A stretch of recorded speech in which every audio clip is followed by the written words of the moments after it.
የእግዚአብሔር አብ ፍቅር የልጁ የኢየሱስ ክርስቶስ ጸጋ የመንፈስ ቅዱስ ኅብረትና አንድነት በእያንዳንዳችን ጋር ይሁን። እግዚአብሔር ስም የተባረከ ይሁን። እንግዲህ ዛሬ ደግሞ በዮሐንስ ወንጌል ምዕራፍ 6 ያለውን ሐሳብ እንካፈላለን። የዕለት እንጀራ ወይስ የሕይወት እንጀራ በሚል ርዕስ እግዚአብሔርን ቃል ደግሞ እንካፈላለን ማለት ነው። የዮሐንስን ወንጌል እንግዲህ በአራት ከፍለን እንመለከታችኋለን።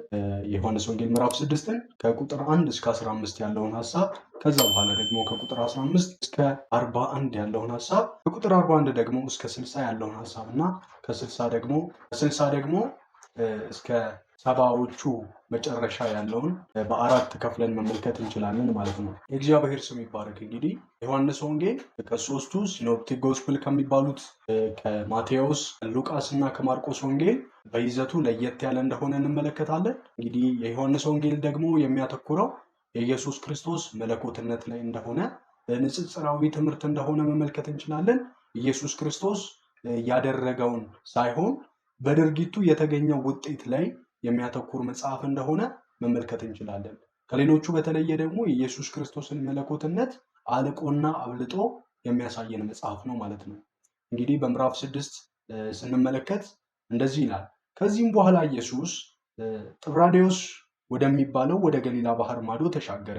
ብዙ ሰዎች ኢየሱስ በሽተኞችን በመፈወስ ያደረገውን ታምራት ስላዩ ተከተሉት ብሎ ይናገራል። እንግዲህ ጌታ ኢየሱስ ክርስቶስ ወደ ገሊላ አካባቢ እንደመጣ፣ ይሄ ታምራት ደግሞ በገሊላ አካባቢ የተደረገ እንደሆነ እንመለከታለን። እንግዲህ ይሄ ጥብራዴዎስ የሚባለው ከተማ የጢባሪዎስ ቄሳር መታሰቢያ የሆነ ከተማ እንደሆነ ማየት እንችላለን። እንግዲህ ሄሮድስ አንቲጳስ የተባለው ንጉሥ ለቄሳር የመታሰቢያ እንዲሆነው ይህንን ከተማ ለመታሰቢያነት እንዳደረገው ከታሪክ ማየት እንችላለን። ምክንያቱም የጢባሪዎስ ቄሳር ጢባሪዎስ የተባለው ንጉሥ ለመታሰቢያ እንዲሆነው ሄሮድስ አንቲጳስ ይህንን ከተማ በሱ ስም እንደሰየመው እንመለከታለን። ለዚህ ነው ጥብራዴዎስ ተብሎ የተሰየመው ማለት ነው ይህ አካባቢ። እንግዲህ ቁጥሩን ስንመለከት ብዙ ሕዝብ ጌታ ኢየሱስ ክርስቶስ ታምራትን ስላደረገ እንደተከተለው ወደ እሱ እንደመጣ እንመለከታለን ማለት ነው። ከዛ ደግሞ ጌታ ኢየሱስ ክርስቶስ የሚያስደንቅ ታምራትን እንዳደረገ እንመለከታለን። 5000 የሚሆኑ ሰዎችን እንደመገበ እንመለከታለን ማለት ነው። 5000 ሰዎችን ደግሞ መመገብ ብቻ አይደለም፣ ከዛም ደግሞ 12 መሶብ እንደተረፈ እንመለከታለን ማለት ነው። ከዛም በኋላ እንግዲህ ሰዎቹ ኢየሱስ ክርስቶስ ይህንን ታምራት በማድረጉ ወይም ደግሞ ለስጋቸው የሚሆን ምግብን ስለሰጣቸው ሊያነግሱት እንደፈለጉ፣ ሊያነግሱት የፈለጉት ደግሞ ጥቅማቸው እንዲጠበቅላቸው፣ ኢየሱስ ክርስቶስ እየፈወሳቸውና እየመገባቸው የእነሱ ንጉሥ ሆኖ ይሄ በምድራዊም ደግሞ በጥቅማቸው ላይ ሾመውት እንዲኖር ሊያነግሱት እንደፈለጉ እንመለከታለን። ጌታ ኢየሱስ ክርስቶስ ደግሞ የልባቸውን ሐሳብ አውቆ ዘወር እንዳለ ወደ ተራራ እንደወጣ እንመለከታለን ማለት ነው።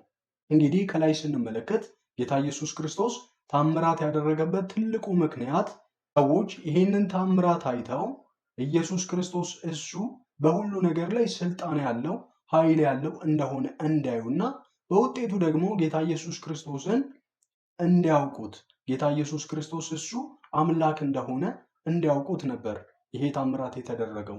እነሱ ግን ጌታ ኢየሱስ ክርስቶስ አምላክ እንደሆነ አላወቁትም። በምትኩ እንደው ታምራት ስላደረገ የጥቅማቸው አስጠባቂ ሊያደርጉት ወይም ደግሞ በስጋቸው ላይ ሊሾሙት ስጋዊ ነገርን እንዲያደርግላቸው ይሄ እየፈወሳቸው ምግብን እየሰጣቸው ታምራቱን በቃ እየተደረገላቸው ለመኖር ለመቀጠል ነበር የፈለጉት። ጌታ ኢየሱስ ክርስቶስ ደግሞ ሊነግስ የፈለገው ይሄ በፍቃዳቸው ላይ፣ በእውቀታቸው ላይ፣ በስሜታቸው ላይ፣ ይሄ በውስጥ ማንነታቸው ላይ፣ በልባቸው ላይ ነው እንጂ የሚታየው ይሄ በስጋቸው ላይ እንዳልሆነ እንመለከታለን። ምክንያቱም ጌታ ኢየሱስ ክርስቶስ ሲመጣ ዘላለሞት ሰውን ሊያወጣ ስለሆነ ከጨለማ ወደሚደነቅ ብርሃን ሊያመጣን ነው ጌታ ኢየሱስ ክርስቶስ ከሰማይ የመጣው። ምድራዊውን ዙፋን ፈልጎ ሳይሆን የልብ ዙፋንን ፈልጎ ነው ጌታ ኢየሱስ ክርስቶስ የመጣው። ሰው እንግዲህ ጌታ ኢየሱስ ክርስቶስን በታምራት አድራጊነቱ እንዲያውቀው ሳይሆን በጌትነቱ እንዲያውቀው እንደሆነ እንመለከታለን ማለት ነው። እነዚህ ሰዎች ደግሞ ሊያነግሱት የፈለጉት በልባቸው ላይ ሳይሆን ጥቅማቸውን እንዲያስጠብቅላቸው፣ አብሯቸው እንዲሄድ፣ እንዲያበላቸው፣ እንዲያጠጣቸው፣ ሲታመሙ ደግሞ እንዲፈውሳቸው ነበር እነዚህ ሰዎች ሊያነግሱት የፈለጉት ማለት ነው። ለዚህ ነው ጌታ ኢየሱስ ክርስቶስ ደግሞ ዘወር ብለው የሄደው ማለት ነው። ወደ ታች ዝቅ ብለን ስንመለከት እንደዚህ ይላል። ሰዎቹም ኢየሱስ ያደረገውን ታምራት ባዩ ጊዜ በእርግጥ ይህ ወደ ዓለም የሚመጣው ነቢይ ነው አሉ። ሰዎቹ ግን በግድ ወስደው ሊያነግሱት እንዳሰቡ ባወቀ ጊዜ ኢየሱስ ብቻውን እንደገና ራቅ ብሎ ወደ ኮረብታ ሄደ። ጊዜ ደቀ መዛሙርቱ ወደ ገሊላ ባህር ወረዱ፣ በጀልባ ተሳፍረው ወደ ቅፍርናሆም አመሩ። በዚያን ሰዓት ጊዜው ጨልሞ ነበር፣ ኢየሱስም ገና ወደ እነርሱ አልመጣም ነበር። ኃይለኛ ነፋስ ይነፍስ ስለነበር ባህሩ ተናወጠ። ደቀ መዛሙርቱ 4 ወይም 5 ኪሎ ሜትር ያህል እየቀዘፉ ከተጓዙ በኋላ ኢየሱስ በባህሩ ላይ እየተራመደ ወደ ጀልባዋ ሲቀርብ አይተው ፈሩ። እርሱ ግን እኔ ነኝ አትፍሩ አላቸው። እነርሱም በደስታ ተቀብለው ወደ ጀልባዋ አስገቡት። ወዲያውኑ ጀልባዋ ወደሚሄዱበት ቦታ ደረሰች ብሎ ይናገራል። እንግዲህ እነዚህ ሰዎች ይሄ ሁላ ህዝብ የተከተለው ህዝብ እንግዲህ ወንድ ብቻ ስለሆነ በአይሁድ ስርዓት የሚቆጠረው 5000 ወንዶች እንደተቆጠሩ እንመለከታለን። ግን ሴቶችና ህፃናት ሲቆጠሩ ወደ 10,000 አካባቢ የሚገመት ህዝብ ጌታ ኢየሱስ ክርስቶስን ተከትሎት እንደነበር እንመለከታለን ማለት ነው። ከዛም በኋላ ጌታ ኢየሱስ ክርስቶስ የልባቸውን ሐሳብ አውቆ ሊያነግሱት እንደፈለጉ በምድራዊ ዙፋን ላይ ሊያነግሱት እንደፈለጉ አውቆ ጌታ ኢየሱስ ክርስቶስ ዘወር ሲል እንመለከታለን። ደቀ መዛሙርቱም ደግሞ ጌታ ኢየሱስ ክርስቶስ ወዴት ዘወር እንዳለ አላወቁም ነበር። ለዛ ነው ቻቸውን ይዘው ማለት ነው ጌታ ኢየሱስ ክርስቶስን ጠብቀውት እንደሄዱ እንመለከታለን ማለት ነው። ጌታ ኢየሱስ ክርስቶስም ደግሞ በመሸ ጊዜ ወደ እነሱ እየተራመደ ሲመጣ እንመለከታለን ማለት ነው። በኋላ ወደ ታች ስንመለከት ከቁጥር 22 ጀምሮ በደንብ ጌታ ኢየሱስ ክርስቶስ ስለራሱ ያብራራል ማለት ነው። በማግስቱ በባህር ማዶ ቀርበው የነበሩት ሰዎች በባህሩ ላይ አንድ ጀልባ ብቻ መኖሩን አዩ። ደቀ መዛሙርቱ ብቻቸው እንደሄዱና ኢየሱስ ከእነርሱ ጋር ወደ ጀልባ እንዳልገባ አወቁ። ሆኖም ሌሎች ጀልባዎች ከጥብርያዶስ ተነስተው ኢየሱስ የምስጋና ጸሎት ወዳደረገበትና ሕዝቡ እንጀራ ወደ በላበት ስፍራ አጠገብ መጡ። ሰዎቹም ኢየሱስ ወይም ደቀ መዛሙርቱ በዚያ እንደሌሉ ባዩ ጊዜ በእነዚያ ጀልባዎች ተሳፍረው ኢየሱስን ፍለጋ ወደ ቅፍርናሆም ሄዱ። ከባህሩ ማዶ ባገኙትም ጊዜ መምህር ሆይ ወደዚህ መቼ መጣህ አሉት ብሎ ይናገራል። ጌታ ኢየሱስ ክርስቶስ ከዛ ስፍራ ሄዷል። እነዚህ ሰዎች ደግሞ ጌታ ኢየሱስ ክርስቶስን ተከትለውት ፈልገውት መጡ። ጌታ ኢየሱስ ክርስቶስን ፈልገው የመጡት እሱ መለኮታዊ ጌታ እንደሆነ ገብቷቸው ሳይሆን ታምራትን እንዲያደርግላቸው ስለበሉ እንጀራን ስለበሉ ለስጋ የሚሆነውን እንጀራ ታምራቱን ስላዩ ጌታ ኢየሱስ ክርስቶስን ፈልገውት እንደመጡ እንመለከታለን። እንግዲህ እነዚህ ሰዎች ፈላጊ እንጂ ኢየሱስን ፈላጊ አልነበሩም። ምክንያቱም ጌታ ኢየሱስ ክርስቶስን የተከተሉት ሆዳቸው ስለሞላ ነበር። ጌታ ኢየሱስ ክርስቶስ እንጀራውንና አሳውን ባርኮ ስላበላቸው ለሆዳቸው ሲሉ ለታምራቱ ሲሉ እንጂ ኢየሱስ ክርስቶስን እውነት አውቀውት አልነበረም የተከተሉት። ጌታ ኢየሱስ ክርስቶስ ደግሞ እንደዚህ ይላል። እሱም እንዲህ ሲል መለሰላቸው፣ እውነት እውነት እላችኋለሁ እናንተ የምትፈልጉኝ እንጀራ ስለበላችሁና ስለጠገባችሁ ነው እንጂ ታምራት ስላያችሁ አይደለም ብሎ ይናገራል። ለሕዝብ ይፈልጉት የነበሩት እውነት እውነት እላችኋለሁ ብሎ ጌታ ኢየሱስ ክርስቶስ የልባቸውን ሐሳብ አውቆ ይናገራቸዋል።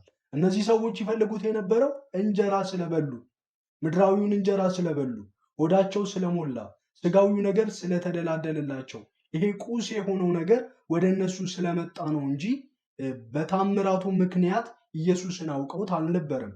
ምክንያቱም ስለበላችሁና ስለጠገባችሁ ነው እንጂ ተአምራት ስላያችሁ አይደለም ብሎ ይናገራል። ጌታ ኢየሱስ ክርስቶስ በዚህ ክፍል ላይ ስንመለከት ለምን ይሄንን ታምራት አደረገ? ጌታ ኢየሱስ ክርስቶስ ሕዝብ ለማስደመም ነው ወይ ታምራት የሚያደርገው? አይደለም። ማንም ሕዝብ እንዲደመምበት አይደለም። ደግሞ ወደ ታች ዝቅ ብለን ከተመለከትን ይሄ ሁላ ሕዝብ እንደተበተነ እንመለከታለን። ምክንያቱም ጌታ ኢየሱስ ክርስቶስ ይሄንን ታምራት ያደረገው ይሄንን ሕዝብ ለማስደመም ወይም ደግሞ ታምራትን አይተው ሕዝቦች በምድራዊ ዙፋን ላይ እንዲያነግሱት አልነበረም። ጌታ ኢየሱስ ክርስቶስ ይህንን ታምራት ያደረገው ታምራቱን ያደረገው ጌታ ኢየሱስ ክርስቶስ እሱ የእግዚአብሔር ልጅ እንደሆነ እሱ በሁሉ ነገር ላይ ስልጣን እንዳለው ጌትነቱን ለመግለጥ ነበር። ይህንንም ታምራት ደግሞ አይተው እሱ እውነተኛ ጌታ እንደሆነ ሊያሳያቸው ነበረ። ታምራቱ የተደረገው ሰዎች ታምራቱን አይተው ኢየሱስ ክርስቶስ እሱ እውነተኛ የእግዚአብሔር ልጅ እንደሆነ፣ እውነተኛ መለኮት እንደሆነ፣ በፍጥረት ሁሉ ላይ እውነተኛ ጌታ እንደሆነ እንዲያምኑ እንጂ ታምራት እያደረገላቸው እንዲኖር ወይም ደግሞ የጥቅማቸው አስጠባቂ እንዲሆን አልነበረም። ጌታ ኢየሱስ ክርስቶስ በዚህ ሰዓት ታምራትን ያደረገው ታምራት የተደረገበት ትልቁ ምክንያት ኢየሱስ ክርስቶስን የሚገልጥ ነው። ታምራት በሆነ ምክንያት ሲደረግ መልእክቱን ለማጽናት እንጂ ታምራት በራሱ ትርጉም የለውም። ይሄ ታምራት ግን የተደረገው ጌታ ኢየሱስ ክርስቶስ እሱ በተፈጥሮ ላይ ስልጣን እንዳለው፣ ኃይል እንዳለው፣ ገዢነት እንዳለው ለማሳየት ነው። በዚህም ስልጣን ደግሞ ውጤት ምክንያት ሰዎቹ ኢየሱስ ክርስቶስን እንዲያውቁት፣ በማንነቱ እንዲያውቁት ነበር ይሄ ታምራት የተደረገው። እነዚህ ሰዎች ግን አላወቁትም ነበር። የተከተሉት ተአምራቱ ባመጣው ውጤት ምክንያት ኢየሱስ ክርስቶስን አውቀውት ሳይሆን በተደረገው ታምራት ስለበሉ ደግመው ለመብላት ደግመው ነገሮቻቸው እንዲሞላላቸው ይሄ የሆድ ጥያቄ እንዲመለስላቸው ማቴሪያል የሆነውን ነገር እንዲያገኙ ነው እንጂ ኢየሱስ ክርስቶስን በእውነት አውቀውት እንዳልነበረ መመልከት እንችላለን። ከዛም ጌታ ኢየሱስ ክርስቶስ እንደዚህ ይላችኋል፣ ስለጠገባችሁ ነው እንጂ ተአምራት ስላያችሁ አይደለም። ለሚጠፋ ምግብ አትስሩ፣ ይልቅስ የሰው ልጅ ለሚሰጣችሁ የዘላለም ሕይወት ለሚሆን ምግብ ስሩ ብሎ ጌታ ኢየሱስ ክርስቶስ ይናገራል። ለሚጠፋ ምግብ አትስሩ ብሎ ይናገራል። ጌታ ኢየሱስ ክርስቶስ ትልቁ የመጣበት ጉዳይ እግዚአብሔር ልጅ እንደሆነ፣ ራሱን ለዓለም ቤዛ አድርጎ የሚሰጥ እንደሆነ፣ እሱ የሕይወት እንጀራ እንደሆነ ሊያሳያቸው ነው እንጂ ተአምራት ማድረጉ ኢየሱስ ክርስቶስ አምላክ መሆኑን ለመግለጥ ነው እንጂ ተአምራቱን አይተው ሕዝብ በቃ ጌታ ኢየሱስ ክርስቶስ ጥቅማቸውን እያስጠበቀላቸው እንዲኖር አይደለም። ለዚህ ነው እንደዚህ ይላቸዋል፣ ለሚጠፋ ምግብ አትስሩ፣ ለሆድ አትስሩ፣ ምድራዊ ለሆነ ነገር እያላቸው ነው። ይሄ እንግዲህ ምግብ ዛሬ ተበልቶ ነገ ይራባሉ። ዛሬ ቢበሉም ዛሬ ቢጠቡም ነገ መልሰው ይራባሉ። ለሚጠፋ ምግብ ስሩ፣ ይልቅስ የሰው ልጅ ለሚሰጣችሁ የዘላለም ሕይወት ለሚሆን ምግብ ስሩ ብሎ ይናገራል። ምክንያቱም እግዚአብሔር አብ በልጁ ማረጋገጫ ማህተም አትሞበታልና ብሎ ይናገራል። እንግዲህ ክርስቶስ ለሚጠፋ ምግብ አትስሩ ብሎ ይናገራቸዋል። ለሆድ ለሆነው ሳይሆን ዘላለማዊ ለሆነው ምግብ ስሩ። ይሄ ስራ ምንድን ነው? በኢየሱስ ክርስቶስ ማመን። አብ ጠበት እግዚአብሔር ለሰው ልጆች የላከው የህይወት እንጀራ ኢየሱስ ይባላል። እንግዲህ የዘላለም ህይወት ለሚሆን ምግብ፣ የዘላለም ህይወት ያለው ምን ውስጥ ነው? ኢየሱስ ውስጥ ነው። ለዘላለም ህይወት ለሚሆን ምግብ ስሩ ይላቸዋል። ይሄም ስራ ደግሞ በኢየሱስ ክርስቶስ ማመን ነው። ይሄ ታምራት የተፈጸመው ሰዎቹ እሱ የህይወት እንጀራ እንደሆነ እንዲያምኑ እንጂ ይሄ ታምራት ኢየሱስ ክርስቶስ የጥቅማቸው አስጠባቂ እንዲሆን አልነበረም። ኢየሱስ ክርስቶስ እሱ የህይወት እንጀራ እንደሆነ፣ ከዚህ እንጀራ በልቶ ደግሞ ለዘላለም እንደማይራብ፣ የእርካታ ጥግ እንደሆነ፣ ሰዎች ከገቡበት ጨለማ ሁኔታ፣ ሰዎች ከገቡበት ረሃብና ጠኔ የሚያወጣቸው ኢየሱስ እሱ እንደሆነ፣ እሱ የህይወት እንጀራ እንደሆነ ሊያሳያቸው ነው እንጂ ይሄ ታምራት የተፈጸመው የጥቅማቸው አስጠባቂ ሊሆን እንዳይደለ እንመለከታለን። ለሚሆን ምግብ ስሩ፣ ምክንያቱም እግዚአብሔር አብ በልጁ የማረጋገጫ ማህተም አትሞበታልና። ሰዎቹም ታዲያ የእግዚአብሔርን ስራ ለመስራት ምን ማድረግ ይገባናል አሉት። ኢየሱስም የእግዚአብሔር ስራማ እግዚአብሔር በላከው ማመን ነው ሲል መለሰላቸው። ለዚህ ነው የእግዚአብሔር ስራ በላከው በኢየሱስ እንድታምኑ ነው ብሎ ጌታ ስለ ራሱ ይናገራቸዋል። ምክንያቱም እነዚህ ሰዎች ተአምራቱ ምንነት አልገባቸውም። የተአምራቱ ውጤት ለምን እንደሆነ አልገባቸውም። ኢየሱስ ክርስቶስ በእውነት አልገባቸውም። ለዚህ ነው ጌታ ኢየሱስ ክርስቶስን ለሆዳቸው ወይም ደግሞ እንጀራ ስለበሉ የፈለጉት። ተአምራቱ የተደረገበት ዓላማና ውጤት ስላልገባቸው ነው። ጌታ ኢየሱስ ክርስቶስ ደግሞ ተአምራትን ያደረገበት ምክንያት እሱ የዕለት እንጀራን እንደሚሰጥ እንዲሁ የህይወት እንጀራ እንደሆነ ሊያሳያቸው ነው። ራሱን ቤዛ አድርጎ የሚሰጥ የህይወት እንጀራ እንደሆነ ሊነግራቸው ነው። ሰው የህይወት እንጀራ ከዚህ እንጀራ የበላ ደግሞ ለዘላለም እንደማይራብ እንደማይጠማ ሊያሳያቸው ነበር ይህንን ታምራት ያደረጉት። የእግዚአብሔር ስራ ደግሞ በልጁ በኢየሱስ ክርስቶስ እንዲያምኑ እንደሆነ ጌታ ኢየሱስ ክርስቶስ ይገልጥላቸዋል ማለት ነው። ይላል በላከው ማመን ነው ሲል መለሰላቸው። እነርሱም እንዲህ አሉት፣ እኛ አይተን በአንተ እንድናምን ምን ተአምር ታደርጋለህ? ምንስ ትሰራለህ? እንዲህ በሉ ከሰማይ እንጀራ ሰጣቸው ተብሎ እንደተጻፈ አባቶቻችን በመና በልተዋል ብለው ይነግሩታል። እንግዲህ አሁን ንጽጽሩን ወዴት ያመጡታል? ወደ ሙሴና ወደ ኢየሱስ ያመጡታል ንጽጽሩን። ምክንያቶች አንተ ምን ታደርጋለህ? እንድናምንህ በአንተ ምን ምልክት ታደርጋለህ ብለው ይነግሩታል። ይህንን ታምራት ስላደረግክ ነው የሚል አይነት ምላሽ ነው ያለው። አንተ ምን ታደርጋለህ? ምክንያቱም አባቶቻችን በምድረ በዳ መና በሉ ብለው ወደ ሙሴ ያዞሩታል። ንጽጽሩን ወደ ሙሴና ወደ ኢየሱስ ክርስቶስ ሲያዞሩት እንመለከታለን። አንተ ይህንን 5000 ሰው ስላበላህ ነው አባኮ በምድረ በዳ መና በልተዋል ብለው ንጽጽሩን ወደ ኢየሱስና ወደ ሙሴ ሲያዞሩት እንመለከታለን። እንደዚህ ይላል ሰጣቸው ተብሎ እንደተጻፈ አባቶቻችን በበረሃ መና በልተዋል። በዚህ ጊዜ ኢየሱስ እንዲህ አላቸው፣ ከሰማይ የወረደውን እንጀራ የሰጣቸው ሙሴ አይደለም፣ እውነተኛውን እንጀራ ከሰማይ የሚሰጣችሁ አባቴ ነው። እንግዲህ ለአይሁዶች ትልቅ ቁልፍ ነገር ያለው ሙሴ ጋር ነው። ስለ ሙሴ ካወሩ አይሁዶች አይመለሱም። ምክንያቱም የሕጉን መጽሐፍ በደንብ ያውቁታል፣ ሙሴን በደንብ ስለሚያውቁት ማለት ነው። ጌታ ኢየሱስ ክርስቶስ ደግሞ ይሄንን እንጀራ ሙሴ እንዳልሰጣቸው፣ ይሄ ከሰማይ የወረደው መና ሙሴ አይደለም የሰጣችሁ አባቴ ነው የሰጣችሁ ብሎ ይናገራል ማለት ነው። እንጀራ ከሰማይ የሚሰጣችሁ አባቴ ነው። ምክንያቱም የእግዚአብሔር እንጀራ ከሰማይ የሚወርድና ለዓለም ሕይወትን የሚሰጥ ነው። ስለዚህ ሰዎች ጌታ ሆይ ይህንን አይነት እንጀራ ዘወትር ስጠን አሉት። ኢየሱስም ናቸው የሕይወት እንጀራ እኔ ነኝ፣ ወደ እኔ የሚመጣ ከቶ አይራብም፣ በእኔ የሚያምን ከቶ አይጠማም። እናንተ ግን አይታችሁኝ በእኔ ስላላመናችሁ አላምናላችኋለሁ። አብ የሚሰጠኝ ሁሉ ወደ እኔ ይመጣል፣ ወደ እኔ የሚመጣውንም ወደ ውጭ አላባርረውም። እንግዲህ ንጽጽሩን ሙሴንና ኢየሱስ ክርስቶስን ያደርጉታል። እንግዲህ ይሄ መና ለሕይወት አይጠቅምም። ይሄ ከሰማይ የወረደው መና፣ ይሄ የበረከት እንጀራ ለስጋ ነው የጠቀመው። እነዚህ ሰዎች ደግሞ በሩት እስራኤላውያን ይህንን ነገር በልተው ደግመው ተርበዋል። ደግሞ ይህንን በልተው ደግመው ሞተዋል። ኢየሱስ ደግሞ ስለ ራሱ ሲናገር እኔ የሕይወት እንጀራ ነኝ፣ ከዚህ እንጀራ የሚበላ ለዘላለም እንደማይራብ ለዘላለም እንደማይጠማ ጌታ ኢየሱስ ክርስቶስ ይናገራል። ከተው እንደዚህ ይላል ቁጥር 32 ላይ ስንመለከተው በዚህ እንዲህ አላቸው፣ ከሰማይ የወረደው እንጀራ የሰጣችሁ ሙሴ አይደለም፣ እውነተኛውን እንጀራ ከሰማይ የሚሰጣችሁ አባቴ ነው። ምክንያቱም የእግዚአብሔር እንጀራ ከሰማይ የሚወርድና ለዓለም ሕይወትን የሚሰጥ ነው። ጌታ ራሱ ይናገራል። እግዚአብሔር እንጀራ ከሰማይ የሚወርድና ለዓለም ሕይወትን የሚሰጥ ነው ብሎ ይናገራል። እንግዲህ ያ እንጀራ ያ ከሰማይ የወረደው መና ለእስራኤላውያን ብቻ ነበር ይህም የወረደላቸው። ደግሞ ይህንን መና የበሉት ደግመው ተርበዋል። ይህንን መና የበሉት ደግሞ ሞተዋል። ይሄ እንጀራን የበላ ግን ይሄ ከሰማይ የወረደውን እውነተኛውን እንጀራ የበላ ግን ለዘላለም እንደማይራብ ለዘላለም ደግሞ እንደማይሞት ሕይወትን የሚሰጥ እንጀራ እንደሆነ ጌታ ኢየሱስ ክርስቶስ ስለ ራሱ ይናገራል። እንጀራ ለዓለም ሕይወትን የሚሰጥ ነው። ያ የተገደበ ነበር፣ ለኪዳነ ሕዝብ ብቻ ነበር። ያ እንጀራ የደበ ነው፣ ለእስራኤላውያን ብቻ ነው።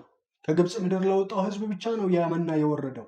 ይሄ ግን ዘላለማዊ የሆነ እንጀራ፣ ይሄ ከእግዚአብሔር አብ የመጣው እንጀራ ለዓለም ሁሉ ሕይወትን የሚሰጥ እንጀራ ነው። ይሄ እንጀራ እንግዲህ ለዓለም ሁሉ ሕዝብ ሕይወትን የሚሰጥ እንደሆነ ጌታ ኢየሱስ ክርስቶስ ይናገራል። ለዚህ ነው ያ እንጀራ ለስጋ ሊጠቅም ይችል ይሆናል፣ ለሕይወት ግን አይጠቅምም። ያ እንጀራ እንግዲህ የዕለት ሊሆን ይችላል። ያ ግን የሕይወት አይደለም፣ የስጋ ነው። የሕይወት እንጀራ እንግዲህ ኢየሱስ ክርስቶስ ነው።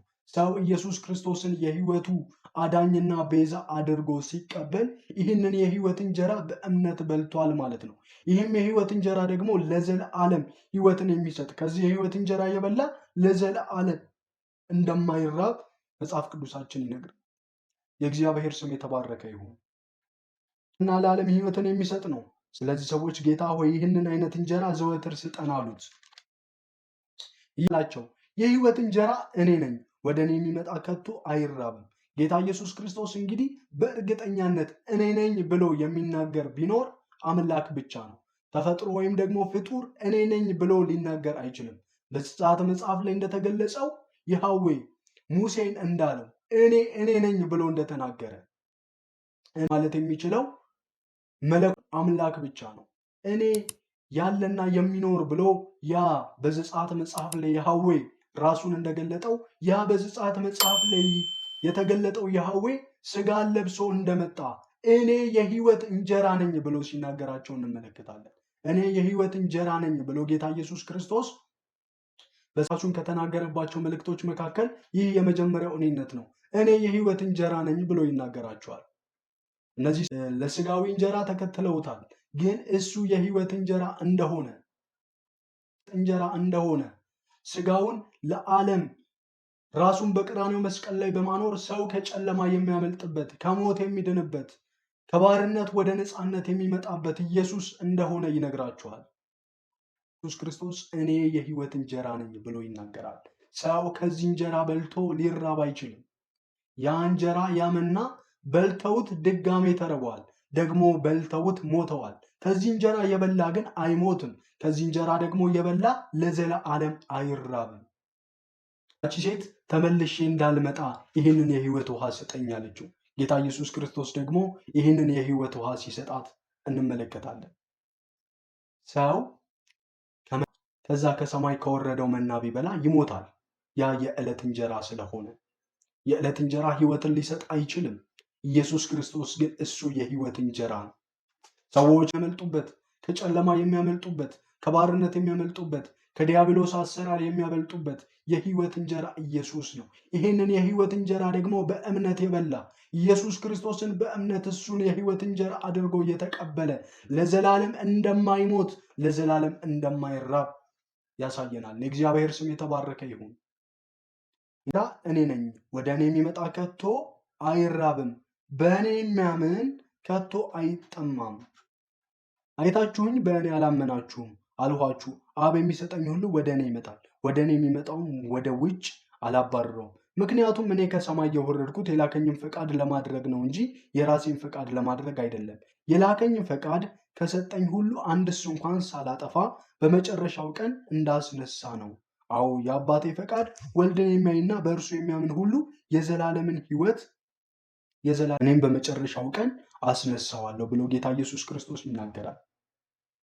እንጀራ ኢየሱስ እንደሆነ ከዚህ ደግሞ ከሕይወት እንጀራ የበላ ኢየሱስ ክርስቶስን የሕይወቱ ቤዛና የሕይወቱ መድኃኒት ብቸኛ መድኃኒት አድርገው የተቀበለ ኢየሱስ ክርስቶስን በእምነት የተቀበለ ለዘላለም እንደማይሞት ከጨለማ ወደ ብርሃን እንደሚመጣ ከሞት ወደ ሕይወት እንደሚመጣ ጌታ ኢየሱስ ክርስቶስ ይነግራቸዋል። ኢየሱስ እሱ ከሞት የማምለጫ መንገድ እንደሆነ ደግሞ በመጨረሻው ቀን አስነሳዋለሁ ብሎ ይናገራል። ኢየሱስ ክርስቶስን የበላ ሞትን እንደማይሞት የዘላለም ሞት የዘላለም ጥፋት እንደማያገኘው ይናገራል። ከሰጠኝ አንድስ እንኳን ላላጠፋ በመጨረሻው ቀን እንዳስነሳ ነው። አዎ የአባቴ ፈቃድ ወልድን የሚያይና በእርሱ የሚያምን ሁሉ የዘላለምን ሕይወት እንዲያገኝ ነው። የእግዚአብሔር አብ ፈቃድ ሰው ሁሉ በኢየሱስ ክርስቶስ እንዲያምን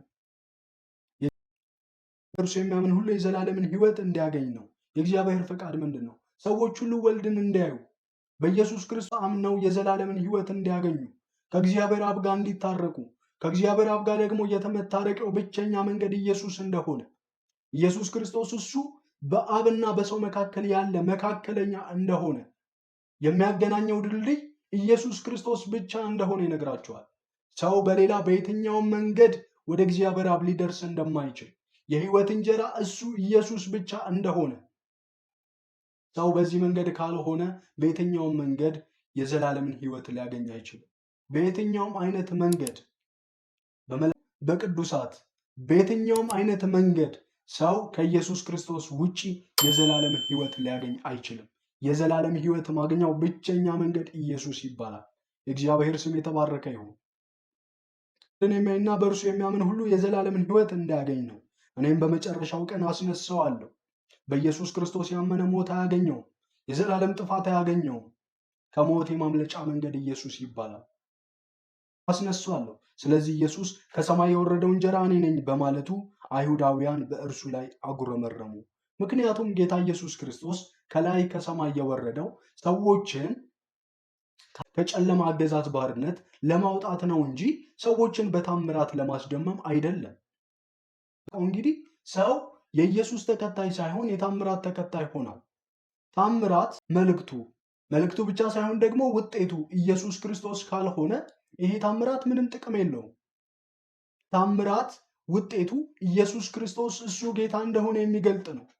ጌታ ኢየሱስ በየትኛውም ቦታ ታምራት ሲያደርግ ስንመለከት እሱ የእግዚአብሔር ልጅ መሆኑን እሱ ከሰማይ የተላከ ጌታ መሆኑን ለመግለጥ ነው እንጂ ሰዎች በእሱ እንዲያምኑ ለማድረግ ነው እንጂ ኢየሱስ ክርስቶስ ታምራት የሚያደርገው የትኛውንም ሰው ለማስደመም አይደለም። ግን በውጤቱ ሰው ጌታ ኢየሱስ ክርስቶስ እሱ አዳኝ እንደሆነ እንዲያውቅ ነው። አንዳንድ መጥፎና ኢየሱስ ከተናገረው ካስተማረው ልማድ ወይም ደግሞ ትምህርት ውጪ የሆነ አንዳንድ ድርጊቶች እንግዲህ በቤተ ክርስቲያን እየተመለከትን እንገኛለን። እንግዲህ ታምራት ውጤቱ ኢየሱስ ክርስቶስን እንድናይና ኢየሱስ ክርስቶስን እንድንመለከት ሴንትራል ፖይንቱ ኢየሱስ እንደሆነ ውጤቱ ኢየሱስ ክርስቶስን እንድናምን ኢየሱስን እንድንመለከት ትኩረታችንን በኢየሱስ ክርስቶስ ላይ እንድናደርግ ነው እንጂ በታምራት ላደርግ አይደለም። ኢየሱስ ክርስቶስን እንድናይ ፊታችን በኢየሱስ ክርስቶስ ላይ እንዲፈዝ እይታችን እንዲለወጥ ኢየሱስ ክርስቶስን እንድናይ ለማድረግ ነው እንጂ ታምራት ሰዎችን ለማስደነቅና ሰዎችን ለማስደመም አይደለም። እግዚአብሔር አስነሳዋለሁ። ስለዚህ ኢየሱስ ከሰማይ የወረደው እንጀራ እኔ ነኝ በማለቱ አይሁዳውያን በእርሱ ላይ አጉረመረሙ፣ እንዲህም አሉ፣ ይህ የዮሴፍ ልጅ ኢየሱስ አይደለምን? አባቱና እናቱስ እናውቃቸው የለምን? ታዲያ አሁን እርሱ ከሰማይ የወረድኩ እንዴት ይላል? ኢየሱስ እንዲህ ሲል መለሰላቸው፣ እርስ በርሳቸው አታጉረምርሙ። የላከኝ አብ የሳበው ካልሆነ በቀር ወደ እኔ መምጣት የሚችል ማንም የለም። ለእኔ የሚመጣውም በመጨረሻው ቀን ከሞት አስነሳዋለሁ ብሎ ሲናገር እንመለከታለን። እንግዲህ ክርስትና መገለጥ እንደሆነ እንመለከታለን። እግዚአብሔር አብ ካላከው በስተቀር እግዚአብሔር አብ ካልሳበው በስተቀር ወደ እኔ የሚመጣ የለም ብሎ ጌታ ኢየሱስ ክርስቶስ ይናገራል። እነዚህ አይሁዳውያን ሕጉን በደንብ ያውቁታል፣ ስርዓቱን በደንብ ያውቁታል፣ ግን አልተገለጠላቸውም ነበር። ክርስትና መገለጥ ነው። ሰው ካልተገለጠለት በቀር ኢየሱስ ክርስቶስ ጌታ እንደሆነ ማመን አይችልም። ሰው ሲገለጥለት ብቻ ነው። ለዚህ ነው አብ ካልሳበው በስተቀር ብሎ ጌታ ኢየሱስ ክርስቶስ የሚናገረው። የእግዚአብሔር ስም የተባረከ ይሁን። እነዚህ ሰዎች ሕጉን ቢያውቁትም የሙሴን ሕግ ቢያነበንቡትም ክርስትና ግን መገለጥ እንደሆነ እንመለከታለን። ክርስትና ማለት መጽሐፍ መግለጥ ሳይሆን መገለጥ፣ ይሄ ሬቨሌሽን ወይም ደግሞ መንፈሳዊ መገለጥ እንደሆነ እንመለከታለን ማለት ነው። የእግዚአብሔር ስም የተባረከ ይሁን። ጌታ ኢየሱስ ክርስቶስ እሱ እኔ የሕይወት እንጀራ ነኝ ብሎ ሲናገር ሰው ኢየሱስ ክርስቶስን በማመን በኩል የዘላለም ሕይወት እንደሚያገኝ ጌታ ኢየሱስ ክርስቶስ ራሱን ስጋውን ለዓለም ቤዛ አድርጎ እንደሚሰጥ ሰው ሁሉ በኢየሱስ ክርስቶስ ሞት ከጨለማ ወደ ብርሃን እንደሚመጣ ከሞት ወደ ሕይወት እንደሚመጣ ጌታ ኢየሱስ ክርስቶስ ያሳየናል ማለት ነው።